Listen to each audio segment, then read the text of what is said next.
Welcome to the Mindful Fire podcast. If you're enjoying the show, please leave a 5-star review on Apple Podcast. My dad will be so grateful. See you next time on the Mindful Fire podcast.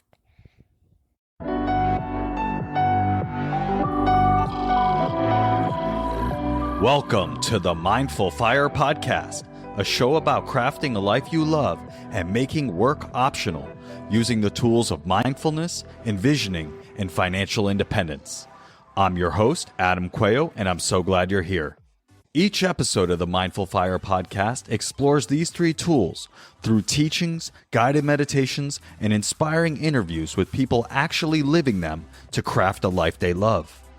At its core, Mindful Fire is about creating more awareness and choice in your life. Mindfulness helps you develop self-awareness to know yourself better and what's most important to you by practicing a kind, curious awareness. Envisioning is all about choosing to think big about your life and putting the power of your predicting brain to work to create the life you dream of. And financial independence brings awareness and choice to your financial life, empowering you to make your vision a reality by getting your money sorted out and ultimately making work optional. And here's the best part. You don't have to wait until you reach financial independence to live out your vision. Mindful Fire is about using these tools to craft that life now on the path to financial independence and beyond. If you're ready to start your Mindful Fire journey, go to mindfulfire.org/start and download my free envisioning guide. In just 10 minutes, this guide will help you craft a clear and inspiring vision for your life. Again, you can download it for free at mindfulfire.org/start. Let's jump into today's episode.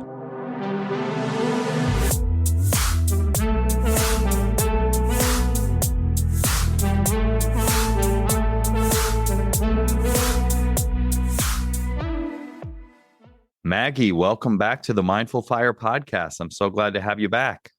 Thank you, Adam. I'm excited to be here. I love how you just took a deep breath before we started, by the way. It is the Mindful Fire podcast, so I got to try to live what I'm preaching. It was very on brand, and it made me stop and take a deep breath, which I need to do more often. I'm glad to hear it was well received. Welcome back. I'm so excited to dive into an update episode, right? So those who are listening will have just heard you last week on the podcast. And as we were talking about before we started recording, we recorded that quite a while ago. And for one reason or another, I am just getting to publish it. And it's been so long that you now have a new podcast with a different name, the Inside Out Money podcast. And people can certainly find you there. But I'm really excited about this episode because a lot has changed in your life and in the world since we recorded that last episode. So people can get a sense last week for what you were thinking 8 months out and how you actually made financial independence and retiring early happen in your life. And today we're going to get the update. We're going to see how you're doing. And I think it's been about 2 years since you retired. Is that right? Yeah, I think I'm about a week away from our exact 2-year anniversary. Very cool. Bring us up to speed. Remind the audience a little bit about who you are, your journey, and what you're up to since you retired. Sure. So I retired at the age of 41 with my husband on the exact same day. He was 43 at the time. This should be simple math, but I'm trying to think when our birthdays actually are. I'm 43. I think he's 45. We have 3 kids between the 2 of us. We're a blended family, 3 girls that are in the 12 to 15 range. We're dealing with teenagers, which is a whole different podcast episode and topic. Like you said, just hit our 2-year mark, and we both had 20-year careers in corporate America. We're a bit tired, burnout, wanting to live a different life, spend meaningful, present, engaged time with our kids and ourselves and our families and each other. And we started to realize we could afford to do that. And so we made it happen over the course of, I can't even remember what we talked about on that podcast, part 1. But I'm sure we talked about how we made that happen in some way. And now we're 2 years into it, and it's been a fascinating journey and evolution and just tons of different learnings over the past couple of years. Very cool. Congratulations again on making that happen. People who are listening to this have that goal as well, right? To at least build financial independence, to give them the options to do whatever they want. You chose to do the RE, the retire early. Yeah. Some people might choose to downshift into some lower paying career that has more meaning. There's certainly a million different options. And that's what I love about this. Recently, I didn't mention this to you, but I went to the Economy Conference, which was my first ever FIRE event. And it was just so fascinating to see all the different ways that people are designing and living their life using the options created by FIRE. It's pretty cool. Yeah, I'm jealous you got to go. We were at Camp FI the week before that. I think many of the same people were then headed to Economy, but I'm a big fan of Diana Miriam and what she's created with Economy. Even though I've never been, I'm still a fan of it. It always lands during my kids' volleyball season. And we may get into it today, but in this stage of life, that is our priority. And so as much as I want to go and it looks like a fun FIRE party, I have been booked every year since I knew about it. Yeah. No, it happens. Yeah, exactly. No, and it was super fun. And I had to explain to people like, hey, you have a podcast for 4 years about FIRE, but you have never been to any in-person meetups. It's like, I had a baby and I had a wife who was pregnant and we had another baby. It's like, it's tricky to prioritize piecing out for a weekend to go to a party about money when your wife's home with a baby. Yeah. And those events are awesome. But you can learn and do so much without ever. The community aspect, I think, is what's critical, the in-person human interaction and engagement and friendships you can make. But you can also do so much remote. I think to that point, there's just I wouldn't put, for the people, that's a tough life stage you were in. And for the people who are in that, and I have my own FOMO of like, oh, this always lands during volleyball season. But I have to remind myself, there's a lot you can still do even without those things. Yeah, absolutely. And I think to your point, being there for your girls during volleyball season is the priority, right? And being there for my baby and wife and other son was the priority. Again, this is all about choosing the life that you want to live and what's most important to you, and then using the financial resources to make that happen. So you said there are some lessons that you've had over the last 2 years. Would love to explore those. So you take it away, share what you've learned over this last 2 years of being early retired. Okay. It's funny. I recently gave a talk at Camp FI, speaking of events, and in preparation for that talk, I really did put some very organized thought into like, what have I learned and observed and what's working well? The kind of stuff I actually used to spend a lot of time doing at work, right? You spend a lot of time forced into reflection periods because there's review time and you've got to send an update to somebody or whatever the seasons of the cycles of different things at work are, but it forces a routine around checking in with how things are doing. And when work is taken away from you, you don't have to do that anymore. And I hadn't really spent enough time doing it. And it's a really valuable process. So I'm glad that that presentation at Camp FI forced me to step back and take some time to think and reflect, and reminded me I will continue to do that without having a presentation force me to. But I summarized about 8 things that I had learned. So I'm happy to go through all of them or just the highlights if you'd like. Let's do it. Let's go through the 8 learnings of 2 years of retiring early. Yeah. So the first one is there's nothing to be afraid of. And I say that because I was afraid of a lot. I was just very afraid to leave my job. I probably was most afraid about regretting leaving my job / losing my identity and then also running out of money. And being 2 years in, the biggest thing I've realized is there's nothing to be afraid of. My biggest fears, none of them have come to realization. And I realize on the running out of money piece, I'm only 2 years in, so it's very early. But it just, you start to you leave a scarcity mindset and start to shift into an abundance mindset, or at least I have. And I've seen I'm actually making money fast. And I say that through the market and even just my savings account and getting 5.5% interest and things like that.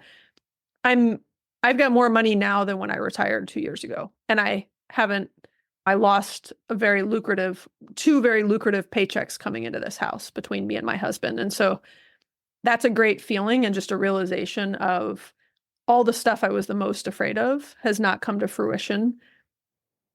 And when I talk to people now who are considering something like this, I see all the stuff they're afraid of. And sometimes you just got to be on the other side of it to realize there's nothing to be afraid of. Is there anything that you did to shift from that scarcity mindset to the abundance mindset? So yeah, I wouldn't say there's anything specific we did. I think it's just we actually took the plunge from good jobs where we had a lot of rapport built up and made good salaries. And we've seen on the other side that none of those things came to fruition. And I think even when we took the plunge, we started realizing we were more scared of never having tried this. And we always knew we could go back and get jobs similar if we had to. And so we started to be more afraid of not making this change in our lives than of actually making it. And that's what finally, I think, pushed us over a lot of fear to make the change. And then the biggest mindset shift was just, we actually did it. We took the plunge, and life has shown us through a multitude of experiences over the past 2 years that there was nothing to be afraid of. As soon as I left early on, and then as more time passed, I didn't regret leaving. And I thought, should have done this sooner, if anything. Yeah, no, it's a great point. I think that you do have to make the leap. You do have to take the plunge to actually know what's on the other side, right? You can think about all the scenarios. You can have all the worries of, oh, I might run out of money, or I might not be happy, or I might not this, that, and the other. And until you actually do it, there's no way for you to really know.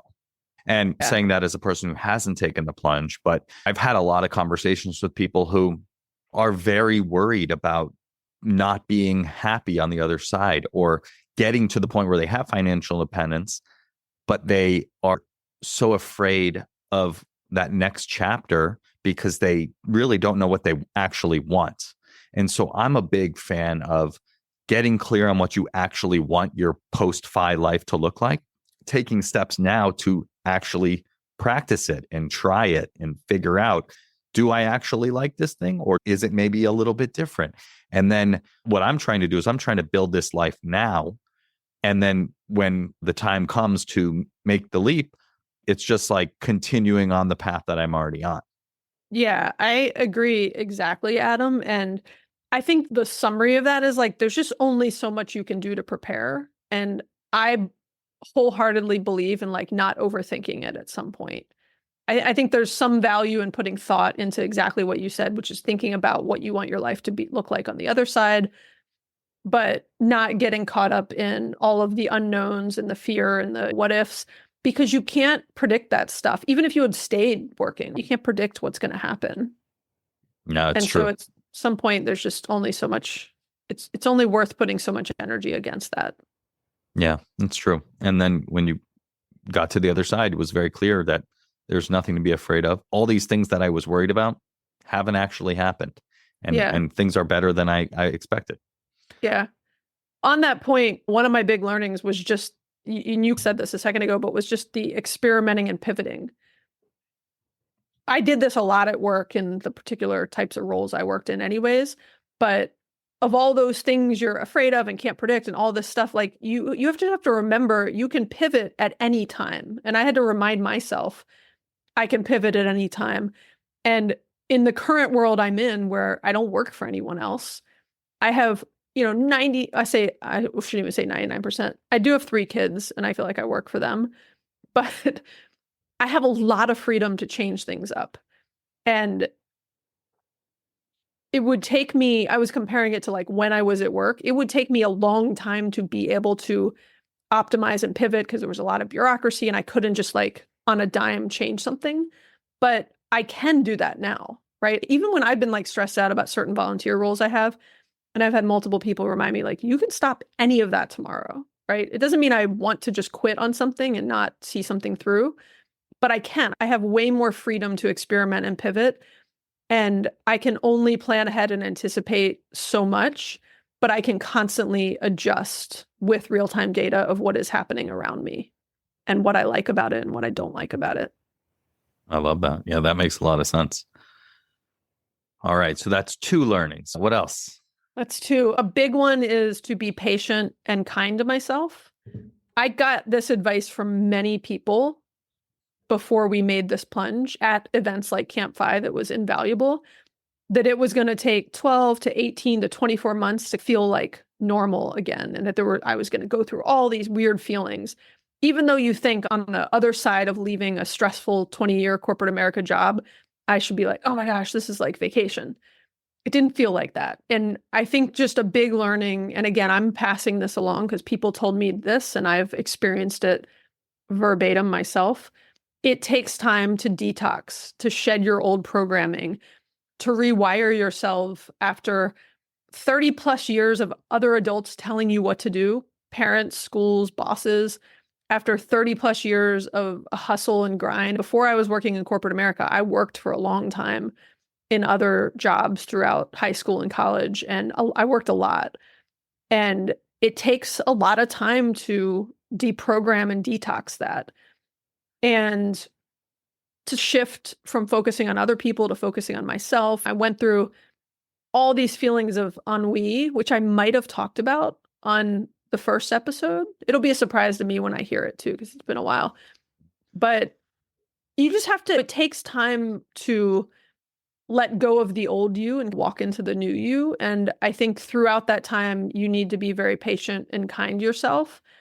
And one day a switch will just flip and things will be a lot better. And you have a lot of time to face yourself. Like, work was a huge distraction from having to face myself on many things. And when you strip that away, you're all of a sudden, you have time to like think and feel, and it's a lot. And I think you just have to be kind to yourself throughout that. Yeah, that's a great point. I think that's where mindfulness comes in. Mindfulness is, as I think about it, it's a kind, curious awareness, right? You're going to have a lot of things that come up, that stories that you've been telling yourself, ways of operating, habits that might not be the most useful. Mindfulness allows you to see those, bring those into awareness, and just observe them with a kind, curious awareness, right? It's not good or bad, right or wrong. It's coming up, right? So can I see that? Can I be present with it? And then choose, what do I want to do about it? Do I want to keep doing this? Or do I want to choose a new way, a new story, a new path forward? Yeah, that is very important. And I even look back at the last couple of years, and I've been on and off my meditation wagon, as I say. And it's equally as important in early retirement as it was when I was working. Arguably more important, because again, I've got less to distract myself by that I had when I was at work. Or distract's the wrong word, but I think a really demanding job hides a lot of things and covers up a lot of things and just doesn't allow you the luxury to even delve into many things. Yeah, no, it's true. And what you said made me think of my experience on this period of time I'm off work. And I went from a very challenging situation with a very challenging boss. I then went and took some time off, and I immediately replaced that boss with myself, right? I became the challenging boss. And I was just like, gotta make this happen, gotta do this and this. It took me about a week and a half or so, probably, and I'm still ongoing, but that immediate awareness of like, wait a second, this is not healthy. It's not what I want. It's not what that time off was meant to be, right? It's not what that time off was meant to be. It's not how I envision wanting to live my life. Yeah. And now I have this freedom and space to try to do that. And here I am falling into this old pattern, just replacing one bad boss with myself as the bad boss. And it took me a little bit of time to be like, okay, actually, like, let me let go of that. Let me just ease up and use this time for what it's meant to be, to give myself some space to decompress and relax and heal in a lot of ways. And as I started to do that, things became a little bit easier. And I'm still finding a couple months into this that still pokes its head out here and there. But it's interesting to hear that it's a longer process, that once you remove this, and I've heard this from a lot of people, like once you remove work from your life, especially if you're in a challenging, demanding environment, it's going to take a long time to allow your nervous system to reset and find a new balance point. Exactly, Adam. And I didn't give that enough kind of credit at the time. I heard it, but it's like you got to experience something yourself to really believe it, and just believe it. And so I'll shift into my next two learnings because they're exactly related to what you're talking about right now. So one of the learnings was, and I quote my kids on this, but like to do less because you're doing too much. I don't know if you've ever heard the term like you're doing too much or you're doing the most. The kids like to say that. And I am, and I always have been. And when I was at work, I loved the book, What Got You Here Won't Get You There. And it was about, I don't know if you ever read it, but it was about like moving into management, and what makes you a successful individual contributor does not make you a successful leader and manager. If anything, they're very different. And I just loved that book, and I often would recommend it and coach people through it. But I felt the same way in this. What made me successful in my career will not make me successful in this next phase of my life, where I'm actually trying to relax and trying to do less. And I became successful because I was doing the most and doing too much. But I've now almost reached the finish line, if you will, and it's hard to like sit still and pick a new direction. I was feeling, and still am at times, like right now is a very busy season for a bunch of reasons, but feeling very overwhelmed and overcommitted, even in retirement, and then almost even more annoyed that I'm feeling that way in early retirement. I have to remind myself, I'm actually in charge this time around. Just like I was saying earlier, I've got complete agency over my life. I'm responsible for setting the boundaries that I want to build the life I want. And I need to schedule in time to relax and do nothing and prioritize all the reasons I wanted to do this for in the first place and the life I envisioned I wanted. And I give you a really quick example of that. Like with Greg, we started scheduling these like adventure days once a week, because we often are pulled in different directions with like doctor's appointments and stuff we're each individually doing. But we have all this time and flexibility while the kids are at school. And so we would schedule adventure days and like try to go on a hike every other one, and then try to do something like in our local city for the other one. So we've just been like exploring parts of Atlanta we hadn't seen, and going to the Beltline and having a drink in the middle of the day and going out for lunch and walking 10 miles on the Beltline one day. But if we don't schedule those things, then it won't happen. We'll just end up in the hamster wheel of retired life, which is a little bit different than the hamster wheel of corporate life, but they have many things in common, I would say. And you can catch yourself just not being as mindful and focused and present about what you want to do. So that was a huge learning for me. And I'll shift briefly into a related one, which is I need to like curb my hustling and chasing. Because on the same spirit of like what got you here won't get you there, I'm a type A, highly driven person. I would keep catching myself, even with like the podcast, trying to build or monetize something. Like I have an idea about something, and then I would start to go down the mental or physical path of doing it. And then being like, no, I'm not trying to make money right now. I actually don't want to make money right now. It doesn't help me because it makes my health insurance cost more. And like, it's not helpful to me at this point in my life. But I had to constantly stop myself and say like, I don't need to accomplish something. I don't need to prove anything to anyone anymore. Like I have enough. Chasing more would be a waste of my time and energy. And that is still something I like catch myself frequently doing. Just because I can do something doesn't mean I should. And that's been a huge learning for me of like, I've got to like consciously stop my hustling and chasing mindset and turn it off and mute it when I can, when I see it creeping up. I resonate with that so much. Yeah. And I had Doc G on the other day, and we were talking about this exact thing, the idea of what is enough. Yeah. And feeling enough, and how without a conscious effort, we're going to just constantly be in this hamster wheel of more and more money, more and more achievement. And it's like it applies to every aspect of life. But for me personally, like this idea of chasing achievement and hustling and always trying to, I'll have an idea as well. And I'll just like, my mind will just go boom, boom out into the future. Like, okay, what could this be? And that's in some ways that's great. And it got me here, but it won't necessarily get me where I need to go next and isn't necessarily helpful. But it's with a whole lifetime of operating in that way and being successful in doing that, it's really hard to turn that off. And just this idea that you mentioned before about what got you here won't get you there.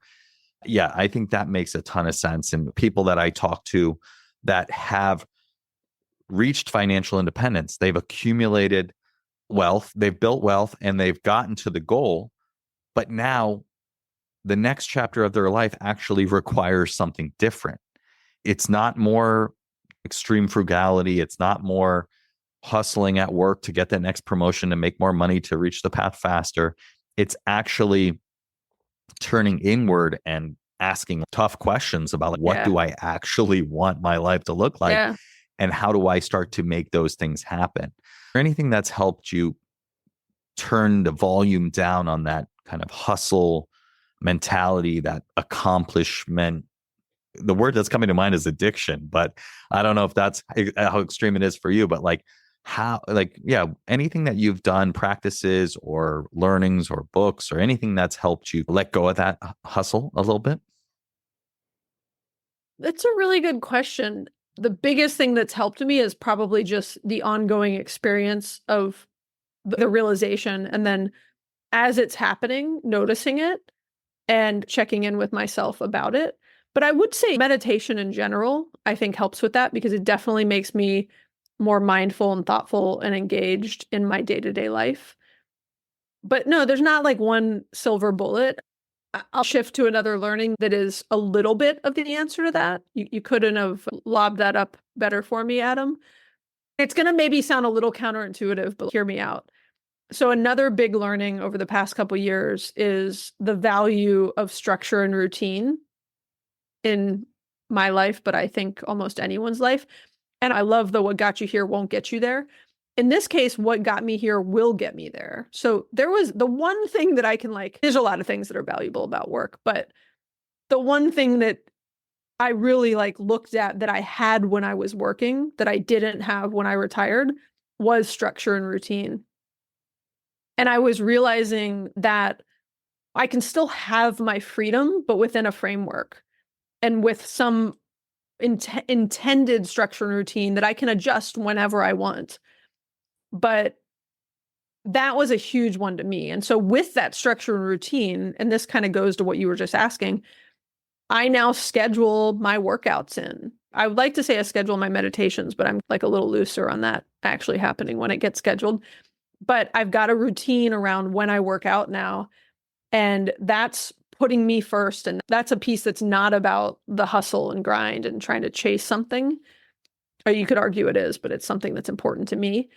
And putting in place some things around structure and routine, but still keeping it loose within a framework. I like the term freedom within a framework, has been really helpful to me.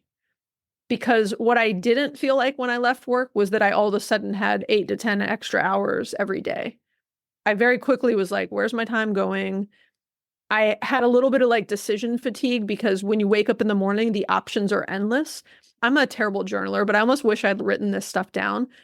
If I told you the things I would wake up and all of a sudden plan for the day while I'm in that 20 minutes when I'm laying in bed and haven't quite gotten up, I'd come up with the craziest idea, just something that wasn't on the radar in any way and would just derail my entire day. And it would be something that was I'm going to go rebuild my deck and start this really intense project that I haven't fully thought through. And my poor husband would he wakes up and is pretty chill and doesn't have a lot of goals for the day, which is how it should be, I think, in retirement.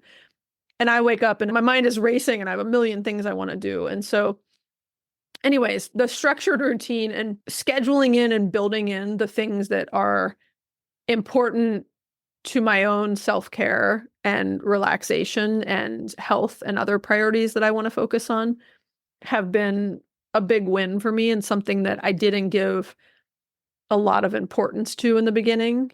And now I'm just seeing the value in. Like I work better and I do better on the stuff that matters to me when I have a bit more structure and routine. And it requires some discipline and kind of intentionality to do that also. Yeah, that makes a lot of sense. It seems counterintuitive that, oh, I retired from this job that had all this structure and routine and I want to just do whatever I want. But at the same time, the days fill up. As I said, I'm off work for a little bit of time now. It's amazing how the time while the kids are at school is over before you know it. And it's, what did I actually do? Yeah. And I can relate a lot with things just pop into my head. I'm like, all right, I guess I'm going to go do that. Actually, you have this list of things that you said you wanted to do. Maybe you should think a little bit ahead and put those things on your calendar so you can get to those and spend time doing those, whether they're productive or relaxing or fitness and exercise or hiking, whatever it is. You got to actually choose what you want to spend your time on. Otherwise, you're just going to, however it happens as it passes. Yeah. And it'll disappear very quickly, to your point. And you look back and you're like, what did I do? And I don't even mean what did I do in a sense of like accomplishment, like you need to accomplish something, but just where did my time go and did I feel good about it? And again, that's a huge learning from work of like, for where both of us work and worked, we weren't successful at work by just going into every day haphazardly and being like, well, just see what the day brings. We were successful because we did some level of quarterly, semi-annual planning, and we took time to step back and really look strategically at what was working, what wasn't working, where we needed to go, where we wanted. It's different for work, but you can take the same type of exercise and you can apply it to your personal life. And if you do, I think you'll be much more successful. And I think another thing that I've noticed in my time away from work is just this, actually it relates to my working career as well. Just this feeling at the end of the day that like I never did enough, right? It's never enough. It's never enough progress. And that is exhausting and demoralizing, to put it bluntly. But this lesson from this book called The Gap and the Gain, have you read that? I haven't read it, but I think it's on my reading list. Yeah. At its core, it's basically, if you're comparing yourself to where you think you should be, you're always going to be miserable because it's like trying to run at the horizon. Yeah. It's just going to keep moving further and further out because it's an ideal. But if you instead look backwards and appreciate the progress that you're making, the gains that you're making, then you're going to feel a lot better. And it's actually going to result in you performing better and doing more of the things that you care about. And so during this time, I started off really, I was in the gap, as he calls it in the book. I was, it's never enough. And I realized like, this is how I operate at work all the time because there's a never ending supply of things to do and things that I could do or should do or whatever. The same thing applies at home, whether it's with a side hustle or things around the house or appointments you got to make, whatever it is. And once I started just like realizing, no, like what am I envisioning for my like post-fi life and how can I practice it now? It's like, I want to be unrushed. I want to pursue entrepreneurship because I want to, not because I have to. I was like, all right, how can I actually shift to do more of this now? It's like, I can pick a few things that I want to do in a day and then like be done with them and appreciate that I did them. Right. I had this example a few weeks ago. I was going to write an email that I had been procrastinating on for a month. And when I sat down to do it, it very quickly became a humongous email that was like, no one was ever going to read. And I was like, man, I spent all this time. I still didn't even get it done. But then I realized, wait a second, there's another way I could look at this. I did this thing I had been procrastinating on for months. I have all this content. It's long, but I can turn that into 3 or 4 or 5 emails or pieces of content. And actually, like, I feel pretty good that I did this. I can appreciate that. I think you keep inadvertently teeing me up for like one of additional learnings that I've had, But tied to what you were just saying, one of my learnings was it's okay to focus on myself. I'm the boss. And if you'll indulge me, I just want to read a quick quote from someone Absolutely. else. I don't know this guy. Absolutely. I don't know if I'm pronouncing this guy's name right, but it's like Crumahoney, Crumahoney. He's on Instagram. He runs like a mile a day and sits in ice baths, stuff I don't do. But he had I wrote this down from a reel that he created. And I was like sitting there transcribing it because it was just so powerful to what I needed to remind myself. And it's what you were just saying, Adam. So he said, you might spend hours a day working and getting things done through someone else's orders, but how much authority do you have over you? People think they work all day long and are busy as ever, but if you took away the bosses and the teachers and the people giving you the to-do list, how busy would you be working on yourself? Because I know plenty of people that have no problem listening to someone else, but don't have the respect to meet their own expectations. It's sad that most people wake up early for work, but if it was up to them, they'd sleep the day away as a constant. But you see, some people out there do the hard things because they said so. And in the realm of becoming a better version of yourself, you are your only boss. I loved this quote because it's what you were just saying, right? Like, we do all this stuff at work, and arguably the things at home, when we all of a sudden have the time and have the freedom to do them, aren't quite getting done. And I say at home, but I don't even mean like cleaning your house and laundry, but that too. But the things that are like self-care and the things, you want to focus, like I want to focus more on my health and fitness and friends and true relaxation, which I'm not great at. The relaxation part is the part I was saying I'm not great at. And it's like when someone else tells me something's a priority, I'm on it like that. But I have trouble focusing on myself. And I have to remind myself, like, I'm the boss now. That was a huge learning for me of it's okay to focus on myself. I am the boss. And what I say matters to me. And that's what I will focus on. So if pickleball is a big priority to me, which it is lately, I have a really great time playing pickleball with a bunch of friends that I've been playing with during the day, which is lovely. That is now one of my to-dos, right? And I choose that. And I just used to live in a world where it's like I wouldn't have prioritized that unless someone else told me I needed to go play pickleball 2 to 3 days a week. Yeah, you're spot on with that, because the perfect example is meditation, right? Well, when I have all the time in the world and let's say I'm on vacation, I meditate less than when I have the structure. And it goes back to the other learning that you had. But I think what you're saying is like, and then we need to stick to the things that we told ourselves we were going to do because they're important to us. It doesn't matter if this external authority figure is telling me that I should do it. I'm the boss now and I get to decide, and I need to stick to it as if I was doing it for work. Yeah. And it also, like, to add another layer on there, it doesn't matter if society and everyone around me has told me that's less important in terms of the world and prestige and identity than having a big fancy job and making lots of money and driving a nice car, right? Like, I'm having to redefine this, like what I call the new American dream to myself of what matters to me, right? I knew it and I said it building up to retirement, and it's what pushed me to actually early retire with my husband. But I have to like reinforce that every day, because back to some of the other points I made, like every day my mind starts to pull me back into this like hustle culture, because that's not just how I'm wired, but how the world is wired in many ways to perceive and give value to things. And I need to unwire that in myself. And again, I'm going to wrap up with my final point. If you've been keeping track, this is number 8. And it is tied to what I was just saying, even of like, I want to be present in this phase of life. I have spent some energy, especially in early retirement,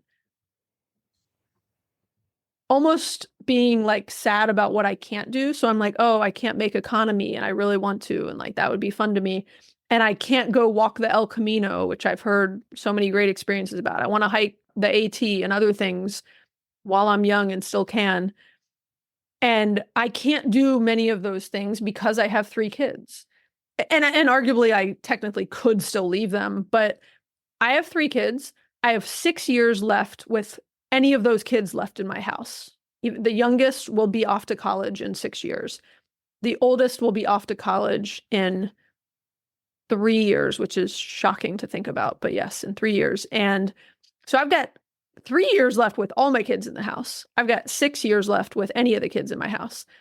And I really had to remind myself, like, this is one of the big reasons why we early retired, was to spend time with our kids, be more present and engaged. And it has panned out. We've been available to do different in their teenage years than when they were younger, because they want to be like driven around a lot of places and they've got plans and they want to spend less time with you at times. But the times we do have with them, we are much more present and engaged than we ever were before.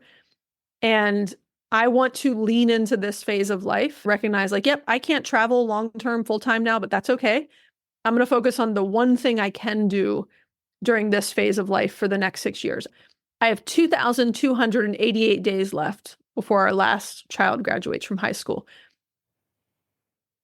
So that is not a lot of time. That's going to fly. I think about how the last 6 years flew by. And even just since COVID, it's been like 4 years, right? That's flown by just in the blink of an eye. The next 6 years are not going to be that long. And I want to enjoy this phase of life.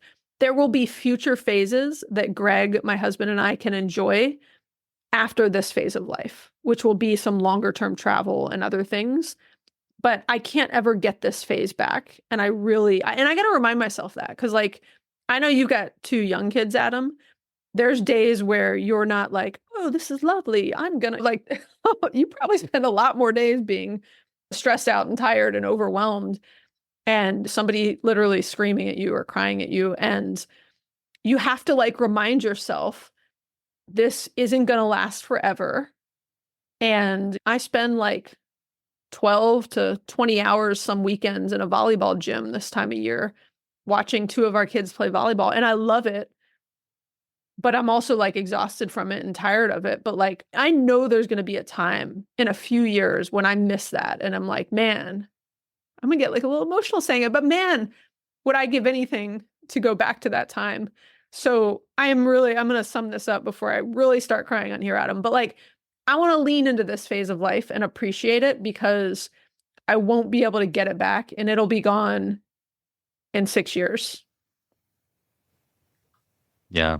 Thank you for sharing that. And it's so important, and it's so easy to forget.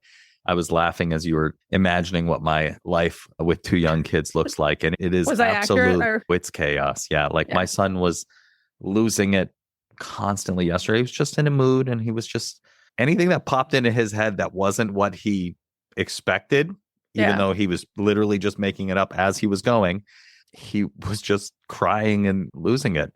And I was very patient for a while. Like, we were at a birthday party, and I was very patient and helping him and giving him breaks and things like that. But by the afternoon, when he was doing it again for seemingly no reason, I was at my wit's end. But you're right. It's so easy to wish away this time, or not be present, or be distracted by other things. Like, my struggle is, I have these pursuits, entrepreneurial pursuits, the podcast, the coaching program, various things that I'm working on, and I'm very excited about them. And that seeps into my head when I'm with my kids and I'm supposed to be paying attention to them, and I'm looking at my phone. Did anyone subscribe to my email list? Like, ultimately, like, who really cares? Like, it doesn't really matter in the grand scheme of things. But it's so hard to be truly present in these moments. And honestly, the best thing that I can do, that I've done, is just like leave my phone behind. Like, that is really helpful, because it's a huge source of distraction. But I'm curious for you, like, is it again just like awareness and noticing when you're being pulled away, or like, what has helped you be more present with your kids and in this phase of life, and remembering that this is just a general mindfulness, to take it back to what you said, of the more you practice mindfulness as a person. And I always go back to meditation, because it's one of the, when people hear the term mindfulness, they sometimes don't know, like, how do I become more mindful? Like, meditation is one of the number one ways. There are other things too. And so just a general, I'd say, improvement in my mindfulness over the past decade has helped. But you know, another funny thing that has really helped, my kids are old enough to like they're like adults now. They're like dealing with adults. They're not like dealing with a toddler or someone crying or screaming at you. They can't articulate their emotions and what's happening. But my daughter in particular, we're dealing with like a bunch of issues at a rental property that we own right now, which we're actually about to sell tied to this because I don't want to be dealing with this junk anymore. Mm-hmm. I'd rather just have the money in the market, whatever happens to it. And so I'm dealing with something that's time sensitive, but self-imposed because I just want to get this house on the market as quickly as possible. And my daughter and I are watching a show that we enjoy watching together, even though we're watching TV. We are very engaged with and talk a lot about. And she will say, like, get off your phone. We're watching this. Or we'll be outside playing volleyball. I'm like, oh, hang on, I just got to do this thing. And she's like, why? I thought you don't have a job anymore. She'll check me on it. And the kids, I think, hold me very accountable to say as much time as I spend telling them to get off a screen, they'll say it right back to me. And often, like, the thing is that when I'm on a screen, like, I'm not just like scrolling social media 90% of the time. I'm doing something. Like I'm returning a text to a contractor. I'm like scheduling something. I'm paying a bill, whatever. And so I do a lot on my phone. So when they see me on my phone, I'm like, just to be clear, I do stuff on my phone. I'm not like watching a silly makeup video or whatever you're doing. But I think the quick answer is they hold me accountable and they remind me to be present. And they notice stuff. Man, I'm shocked by the stuff that they notice and pick up on that sometimes little kids, like toddlers, will notice stuff and pick up on stuff too. But man, 12 and out, like middle school and high school, like they're smart. They're witty and funny. They have no fear in what they say to somebody, especially their parents. They got like no fear. And they will just tell you what's on their mind. And it is like having a sort of a mirror back at yourself, sometimes a blurry mirror, because they are not fully developed people and they do not have the full context of the world and how it works and all of that yet. But it is like holding up a mirror to yourself sometimes to have 3 teenager-ish girls that aren't afraid to tell you what they think and what's happening. Sounds horrifying. Kidding. Just wait. But, yeah. No, the mirror thing I resonate with a lot because my son is like a mini version of me. Yeah. Which you would think I would be able to handle, having developed some self-awareness over the years, but it is very challenging. The difference is he's a mini version of you, but he can't yet regulate his emotions. And you're supposed to be able to. And so that is the big difference in like dealing with kids who he's screaming on. He doesn't even know what he's feeling. He's just upset. So he's crying. And yes, it is fascinating. The other thing I would say that I do to get better at that is I consume a lot of content that is reinforcing that message. And so like I read a lot about like Buddhism and Stoicism, and even I'll get like Ryan Holiday's daily Stoic emails, and I read those lately, and they are a very good reminder about what is important in life, what's not what's not important in life, and shifting it to what is important in life. And so I just have a number of, in addition to like the people in my house, a number of influences in the content that I'm consuming around me that remind me how short life is. When you have kids growing up in your house, you got like a little ticking time bomb of you see them growing up in front of you. You realize we've got to start doing SAT prep because that's for college. And it's just moving fast. And when you're working, back to what we were talking about earlier, you are so overwhelmed and distracted and all consumed by that job. And then just trying to get by in all the other aspects of your life. Mm-hmm. When you're at home every day and you're early retired, I have like a lot of volunteer roles and just a lot of commitments. I still have way more time than I used to. I see and observe much more about what is happening in my home and with my kids than I saw when I was working.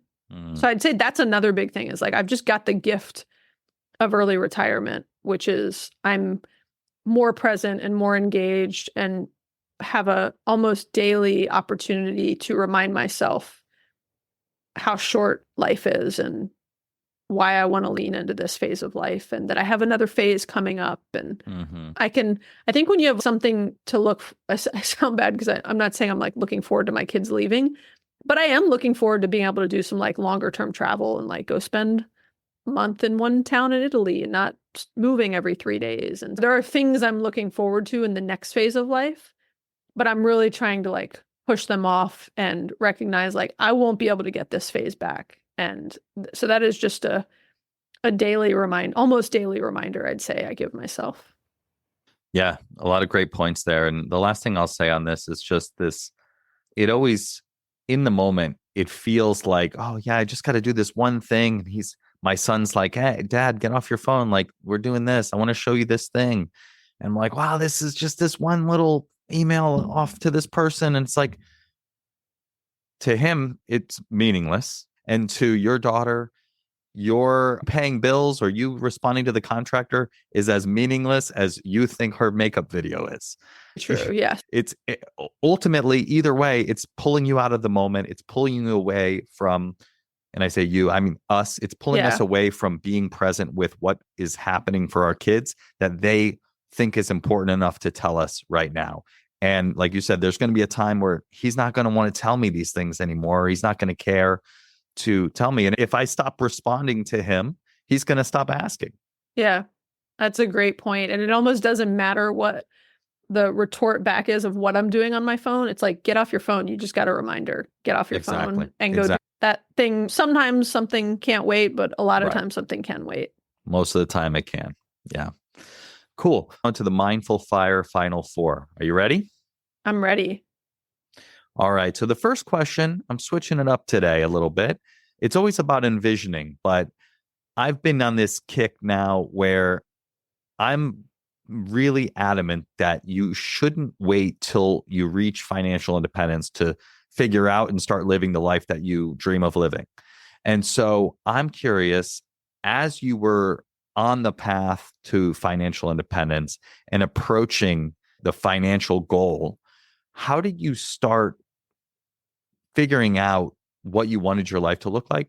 Or how did you start living your post-fi life on the path to financial independence? That's a great question. I would say there were two big things, other than just thinking about it all the time, like almost obsessively. It's where my mind would always wander to. The first one was COVID. So COVID was a tragic thing in many ways. Well, in most of the ways, I guess you could say, because many people lost their lives and it was a very stressful time in the world. And it had, I don't want to discount the lasting impacts, negative impacts it has had on many people in this world. For us, we all of a sudden had a lot of time at home with our families, working remote with our kids. Our kids were essentially like homeschooled for over a year. And we could go on walks in the middle of the day. Like things were crazy on and off at work throughout that time period, but we were home every day. We didn't have commutes anymore. We had a lot more time in many ways, most of the time, if you take a step back. And so COVID gave us like a little bit of test life of what more freedom and flexibility would look like in our lives. And we loved it. And we retired in May of 2022. I can't even remember all the stages of COVID, but it was right as both of our offices were going back to wanting you to be in the office a serious amount of time in person. It was good timing.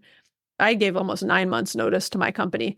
So for that almost year before that, I knew that we were going to retire. And I was pretty much mostly working remote all the time. The point is we had a little baby test case of what early retirement life could look like, and just a lot more being at home and being closer to the kids' schools and able to run over and attend some program or do something. So that was really nice. And then I heard this concept from the Bucket Yourself podcast, the people, Chris and Deb, who run that podcast, the concept of a bucket list.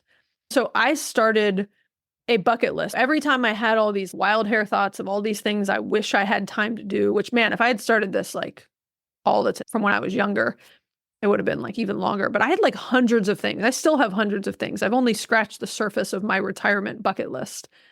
But every time I would have an idea, from I want to repaint my deck myself to, and it's a big deck to be clear, it's not like a little job, to I want to learn how to play the guitar, to I want to learn Aikido, just all of these different work, like podcast ideas, fun stuff, travel ideas, all sorts of things. I would go and put them on my early retirement bucket list. So I knew I was going to be like, have way more stuff to do and ideas for things to do than I had time to do in the day, which has definitely been the case.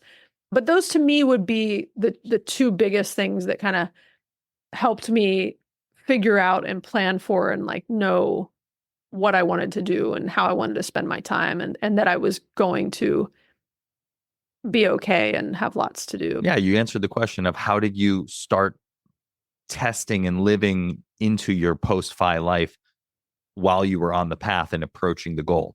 And so, yeah, COVID gave you more space and time to do that. And then building a list of the things that you wanted to do as a bucket list makes a ton of sense. And also, by the way, I love Chris and Deb and had them on my podcast as well. And actually, I met Deb for the first time in real life Economy. At Economy. Oh, nice. And she helped me co-plan this, what I call Legends Dinner, which is basically inviting all of the cool people I know in a city. This is how I used to do it when I travel for work. But in this case, I invited a bunch of random people to this dinner at Economy. And it turned into this unbelievable, like, who's who of the FIRE movement. Oh, that's awesome. I had Deb, I had Brad from Choose FI, I had Jordan, Doc G of Earn and Invest, I had Carl from Mr. 1500. It was just like on and on. I had Amy. It was ridiculous. That's awesome. What financial that's like tortoise. FOMO. I'm like, oh, I wish I could have been at that dinner. Yes. That sounds well, awesome. I think I messaged you to see if you were going, right? Oh, like, yeah. That's because I wanted to invite you to the dinner. So whenever it happens where we end up at the same event, I'll be doing it and you will 100% be on the list. I love the concept of a Legends dinner, though. I love it. So fun. And then I left a few spaces open / continued to call the restaurant and expand the reservation because I would just like invite people that I met along the way. Oh, it was amazing. Yeah, that's awesome. Yeah. I met this guy at one of the talks that Alan Donegan was giving, and he and I were chatting, and I was basically like, hey, you've been following these blogs for 12 years. Like, why is this your first FIRE event? And he said, I came here to thank Carl, Mr. 1500 of 1500days.com, because he really inspired me and helped me so much on my journey. And he was like, it's nice to meet you, Adam. Like, wonderful talking with you. I'm like, in my mind, I'm knowing that Carl's going to be at the dinner. And I was like, dude, it's about to get way more wonderful. How would you like to have dinner with Carl? And he's like, what do you mean? I was like, yeah, I'm having a dinner and Carl's going to be there. And so anyways, this guy, Sam, comes to the dinner and there's a spot open right next to Carl. And he sits next to Carl. They hang out and talk the whole time. Carl's like the most humble guy ever. And just for me to be able to create this opportunity for this guy and for Carl, like to bring them together and like create that memory for them was just like the best thing of the whole conference. Really awesome. Yeah. So super cool to be able to do that. And I look forward to doing that more in the future. Yeah, it's a great idea. All right, Maggie. Question number 2. What piece of advice would you give to someone early on their path to financial independence? Ooh. I think the biggest piece of advice I'd give now, I have no idea what I said back then, and be fun to compare, is, it doesn't have to look one way. It doesn't have to be that you do what I did, which was suck it up and work 20 years and save it all and then not plan to ever work again. I'll never really know, and I try not to spend too much energy thinking about it, but it could have looked cool to take some year off sabbaticals and get back into the workforce and have these moments where I spent a year with my kids when they were younger, and it would have been a totally different experience than what it is now. Mm-hmm. And so it just doesn't need to look one way. You can have all these mini retirements. You can take sabbaticals every few years. You can work part-time. I think a lot of people are looking at other people for some like formula or answer. And I think my biggest piece of advice would probably be take the time to really look inside yourself and think about what works for you, and then know that you can change it a million times and evolve and experiment and pivot and all that. But there isn't one formula or one path that you can figure out, and you can design your own path and your own life to be whatever you want it to be, and then redesign it as you learn more. Absolutely. I think that has come through loud and clear here. It's like you can pivot at any time. I resonate a lot with looking outside of myself at other people for the answers, but really anytime I've made any sort of progress in my life, it's because I've asked myself, what do I really want? And learning to trust myself and what I think and what I feel, and following that and creating and learning and pivoting as I go. Yeah. So thank you for sharing that. That's come up on this, but I think it's really important. So Maggie, question number 3 is, what piece of advice would you give to someone getting started with meditation and or mindfulness? Funny, I was going to say maybe similar to my last piece of advice, but just get started. Like, start small. Don't overwhelm yourself. I went to a training class for transcendental meditation, which I really enjoyed and was, I think, actually worth the money if you have it. But there's a ton of free resources. And the type of meditation I learned and practice is, in the end, a 46-minute practice every day. It's 2 23-minute meditations. That was really overwhelming to me, even at that point in my life. Like, I remember telling the guy, like, he didn't have kids. And I was like, okay, you go have some kids and talk to me about 46 minutes every day. There isn't one formula to do it. There's a lot of best practices out there, and there's a lot of approaches and practices, if you will. But if the best you can do is to sit quietly and close your eyes for a minute a day to start, or 5 minutes a day, or just every time you're really stressed and feeling all these feelings and getting hot and heated up, just sit there for a minute and close your eyes and breathe. And even just what you did at the very beginning of this podcast, Adam, you just took like one deep breath. I was watching one of the kids' teammates who is a really good volleyball server this weekend. And she has a lot of volleyball servers have like a routine they do. I think, I'm not as big of a fan of baseball, but I think like baseball players maybe do this. It's just like a certain thing they do every time before they go up to bat. I feel like I've heard that. Maybe I made that up. Basketball players do it at the free throw line. Oh, okay. Yeah, that makes sense. So they'll do it. I almost can like do this girl's exact move of like the number of like arm pumps she does first. But she's a fantastic server. And I noticed she takes a really big, deep breath before she does any of it. And like that's seconds in your day. And that is a way to get started, right? And so I think my biggest piece of advice would just be, don't get overwhelmed by all of the different things you're going to hear out there and scare yourself away from getting started. Just start small and build up. And as you start to see and notice and realize the benefits, keep going and build it up and do more and do better as you can for what fits into your life. Yeah, said. And the final question, Maggie, is how can people connect with you online, learn more about your podcast, Inside Out Money, and just follow what you're up to? Yeah, this is the easiest question I can answer today, Adam. Inside Out Money podcast is available anywhere you listen to podcasts. And you can go to my website, which is insideoutmoney.org. You can follow me. I'm most active on Instagram, which is at insideoutmoney. And it's probably the best way if you want to engage with me, but also just listen to the podcast. It's free podcast. We don't have ads. That is one of my gifts back to people. My goal is for it to always remain ad-free and just be a fun podcast talking about different financial mindsets and tactics. Very cool. We'll link all that up in the show notes and people can go check that out. Thank you so much for being here, Maggie. I absolutely love this kind of update episode focusing on the 8 lessons that you learned 2 years into early retirement. And I think it's a perfect complement to our last episode, which will, if you haven't heard it yet, you can go back and listen to it. It's the episode right before this. Thanks again, Maggie. Yeah, thank you, Adam. I really enjoyed this conversation too. And me even like re-talking about these 8 things helps like remind me of what's important. So I appreciate you initiating it and having it with me.